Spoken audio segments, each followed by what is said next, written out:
नीतीश कुमार जी की सरकार को यह बताना पड़ेगा कि आपने जातीय समीकरण तो बताए, लेकिन आर्थिक समीकरण नहीं बताया। किस वर्ग के लोग पीछे हैं और किन जातियों के लोग अभी भी बहुत पीछे हैं, ये आपने तो बताया ही। विजय सिन्हा जी और हरीश सहनी जी जाएंगे और स्पष्ट तौर पर पूछेंगे कि सम्राट चौधरी का क्या जाति है और सम्राट चौधरी के जाति को दूसरे लोग कैसे देखेंगे, किस पैरामीटर से देखेंगे।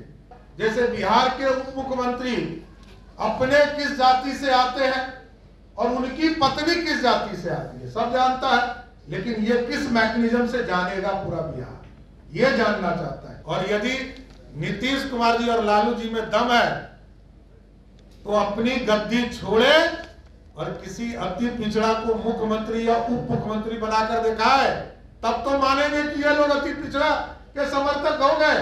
जाति आधारित गणना का रिपोर्ट जारी होने के बाद बिहार में सियासत गर्म हो गई है। लगातार बीजेपी इस पे सवाल खड़ा कर रही है, तो वहीं बिहार के सीएम नीतीश कुमार ने आज सर्वदलीय बैठक बुला ली है। इस बैठक में शामिल होने के लिए बीजेपी की तरफ से नेता प्रतिपक्ष विजय कुमार सिन्हा, वहीं बिहार विधान परिषद के नेता प्रतिपक्ष हरीश सहनी शामिल होने जा रहे हैं। अब इसी को लेकर के आज प्रेस कॉन्फ्रेंस किया गया और कहा गया जिस तरह से वो सर्वदलीय बैठक बुलाया है, हम उसमें जा करके सवाल करेंगे कि इसमें जो डाटा दिया गया है वो कहीं से भी सही नहीं है। कई जो है सवाल है हम नीतीश कुमार से डायरेक्ट पूछेंगे। और वहीं पे जो है सम्राट चौधरी ने ये भी कहा है कि हमारे दोनों नेता जा करके सीएम नीतीश कुमार से पूछेंगे जिस तरह से ये डाटा जारी किया गया है वो सरासर गलत है। क्या कुछ कह रहे हैं सम्राट चौधरी, सबसे पहले आप वो सुने। कि भारतीय जनता पार्टी का स्टैंड बड़ा क्लियर है। 2022 में जब जून माह में नीतीश कुमार जी के द्वारा ये प्रस्ताव आया बिहार के कैबिनेट में, बिहार सरकार के कैबिनेट में, तो हमने 16 विधायकों में 16 मंत्रियों ने, जिसमें 2 उप मुख्यमंत्री के साथ 14 मंत्री ने पूर्ण रूप से समर्थन करने का काम किया।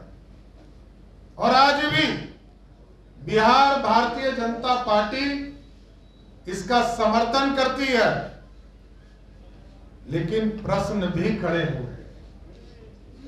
आज जिन लोगों का जातीय सर्वे किया गया, कई संगठन तो अपनी बात रख रहे हैं। थर्ड जेंडर के बारे में आप लोगों को बड़ा स्पष्ट तौर पर कल से ही सूचना प्राप्त हो रही है। कई धानुक समाज के लोगों ने हमसे आग्रह किया कि आप बताएं कि हमारी जो संख्या है इसको कम क्यों नीतीश कुमार जी ने कर दिया। कई अति पिछड़ा समाज, मल्ला समाज में भी 8 भागों में बांटने के बाद भी संख्या कम क्यों किया गया। तुष्टीकरण तो कहीं नहीं दिखता है। नीतीश बाबू कहीं तुष्टीकरण तो नहीं कर रहे हैं। और अभी तो विजय सिन्हा जी और हरीश सहनी जी जाएंगे और स्पष्ट तौर पर पूछेंगे कि सम्राट चौधरी का क्या जाति है और सम्राट चौधरी के जाति को दूसरे लोग कैसे देखेंगे, किस पैरामीटर से देखेंगे। जब वोटर लिस्ट का हम लोग पुनरीक्षण का काम करते हैं, वोटर लिस्ट बनता है, उसको स्क्रूटिनाइज भी करने का काम किया जाता है। इसमें कोई स्क्रूटिनी नहीं हुआ, कोई जानकारी नहीं है। हजारों लोग, कल जब मैं देख रहा था इंडिया टीवी का सर्वे, उसमें 100 लोगों से पूछा गया कि आपका जाति पूछा गया, तो 55 लोगों ने कहा कि हमसे तो पूछा ही नहीं गया। तो हम लोग ये जानना चाहते हैं कि हरीश सहनी जी अत्यंत पिछड़े समाज से आते हैं और हरीश सहनी जी का जात का वेरिफिकेशन कैसे होगा। आज यदि कोई व्यक्ति ये कहे कि हम हरीश सहनी जी का जात की जानकारी जो प्राप्त करना चाहते हैं, इनके परिवार में कितने सदस्य हैं, इनकी बेटी ने किनसे शादी किया, इनके बेटे ने किस जाति के वर्ग से शादी किया, जैसे बिहार के उप मुख्यमंत्री अपने किस जाति से आते हैं और उनकी पत्नी किस जाति से आती है, सब जानता है, लेकिन ये किस मैकेनिज्म से जानेगा पूरा बिहार, ये जानना चाहता है। ये जनता पार्टी पूरी तरह स्पष्ट है। देश में जब जब आरक्षण की बात आई साथियों, तब तक भारतीय जनता पार्टी ने सरकार में मदद करने का काम किया, चाहे वो कर्पूरी ठाकुर जी की सरकार रही हो तब भी अति पिछड़ों को सम्मान दिलाने का काम भारतीय जनता पार्टी और तत्कालीन जनसंघ के लोगों ने किया।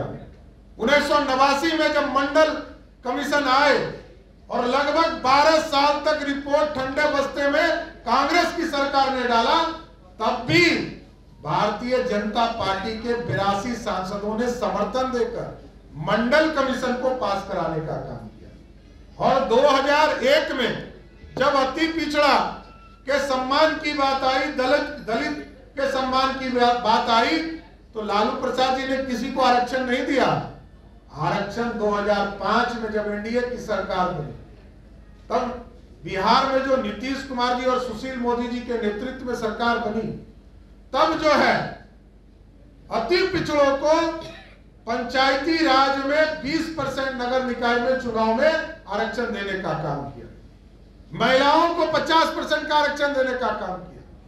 इससे स्पष्ट है ये पूरी तरह तुष्टीकरण के चक्कर में, लालू प्रसाद जी के दबाव में बिहार के जातीय आंकड़ों के साथ खिलवाड़ करने का भी प्रयास कर रहे हैं। लेकिन हम लोग चाहते हैं कभी जब हमारे दोनों विधानसभा और विरोधी दल के नेता दोनों जाएंगे, इनको पूर्ण रूप से संतुष्ट करने का काम नीतीश सरकार करे कि हमने सबका सम्मान किया है, सबकी जानकारी दी है और हम इसका पूर्ण रूप से समर्थन करते हैं। लेकिन नीतीश कुमार जी की सरकार को यह बताना पड़ेगा कि आपने जातीय समीकरण तो बताए, लेकिन आर्थिक समीकरण नहीं बताया। किस वर्ग के लोग पीछे हैं और किन जातियों के लोग अभी भी बहुत पीछे हैं, ये आपने तो बताया ही। आधा अधूरा रिपोर्ट है, पूरा रिपोर्ट सबको सार्वजनिक की। अरे अब दुनिया बदल गया, ये 1931 का बिहार नहीं है, ये 2023 का बिहार है। अब तो एक बटन दावे और विजय सिन्हा जी, सम्राट चौधरी और हरीश सनी के जात का और इनके आर्थिक स्थिति की जानकारी मिलनी चाहिए, ये बिहार देखना चाहता है। इसलिए आज भारतीय जनता पार्टी पूर्ण रूप से स्पष्ट है और यदि नीतीश कुमार जी और लालू जी में दम है तो अपनी गद्दी छोड़े और किसी अति पिछड़ा को मुख्यमंत्री या उप मुख्यमंत्री बनाकर दिखाए, तब तो मानेंगे कि ये लोग अति पिछड़ा के समर्थक हो गए, अति पिछड़ा का सम्मान चाहते हैं। इसलिए बिहार पूरी तरह ये समझ चुका है, भारतीय जनता पार्टी भी पूरी स्पष्ट है। हमको 80% मतदाता दिखता है इसमें। हमारे पास जो 100% जो जातीय सूची नीतीश कुमार जी की सरकार ने जारी किया है, इसमें से 80% वोटर भारतीय जनता पार्टी के ही समर्थक हैं। बहुत बहुत धन्यवाद। तो आपने साफ तौर पे सुना, उनका कहना है कि देखिए जिस तरह से ये डाटा जारी किया गया है ये सही नहीं है और हमारे दोनों नेता जाएंगे सीएम नीतीश कुमार से सीधे सवाल करेंगे कि आखिर आपने जिस तरह से हड़बड़ी में डाटा जो जारी किया गया है उसमें जो है कई गड़बड़ियाँ हैं, कई जो है सवाल है, वो सवाल सीएम नीतीश कुमार से सीधे सर्वदलीय बैठक में पूछा जाएगा और कहा जाएगा कि इतनी हड़बड़ी क्यों थी, क्योंकि जिस तरह से एनडीए की सरकार थी तब यह जो है इसका सपोर्ट जो है बीजेपी ने किया था। अब जब महागठबंधन के साथ आए हैं और जिस तरह से अपना पीठ थपथपा रहे हैं राजद वाले, वहीं पे आरजेडी को भी नहीं बख्शा, वह यहाँ तक कि लालू प्रसाद को इशारों में ही लपेटे में ले लिया। Kamlesh Kumar, live Bihar, Patna. Live Bihar YouTube पर सब्सक्राइब और फेसबुक पर लाइक जरूर करें।